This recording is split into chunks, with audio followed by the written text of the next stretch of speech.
खबर प्रसारण परे एक्शन मूड रे प्रशासन बेआईनी इटा भाटी जोगु परिवेश प्रदूषण हेबा खबर विभिन्न गणमाध्यम रे प्रसारण परे एक्शन मूड रे गंजाम जिलार बुगुड़ा राजस्व विभाग विभिन्न जगह रे बेआईनी इटा भाटी उपरे चढ़ाऊ करी जेसीबी द्वारा भांगिछंती तहसीलदार इटा भाटी। इटा माफिया ठारू आरंभ करी पथर महरम माटी बाली चोरा चालाण करुथिबा माफिया मानक कारभार को रोकिबा निमंते गंजाम जिला प्रशासन निर्देश क्रमे बुगुड़ा राजस्व विभाग पक्षरु बेआईनी इटा भाटी उपरे चलीछि चढ़ाऊ। सेबळी बुगुड़ा तहसीलदार तापस राउत बुगुड़ा एनएससी भगवानपुर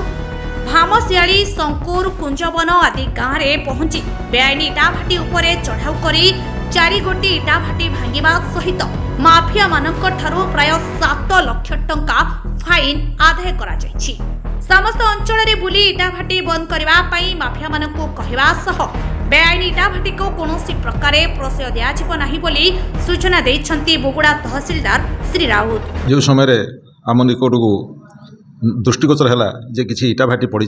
तेणु मु विभिन्न सर्कल को फील्ड विजिट करने समय जो इटा भाटी गुड़ा पड़े सब दृष्टिगोचर आसला से विरुद्ध में दृढ़ कार्यानुष्ठान नि जाई 4 गोटे इटा भाटी भंगा जाइए और कंचा इटा भाटी गोटे मत भंगा जाइए जेहेतु पोड़ा इटा हो सारे आम बर्तमान सुधा 7 लाख टंका जरिमाना आदाय कर सारी एवं यहाँ आमर निश्चित रूप से एवं समस्त आम एफिडेविट रखुचु जे से पुनर्बार जमी पकई पारे आमर जरिमाना आदाय करने मुख्य उद्देश्य नुह मुख्य उद्देश्य हूँ इटा भाटी को बंद करवा तेणु से समस्त निश्चित रूप से आम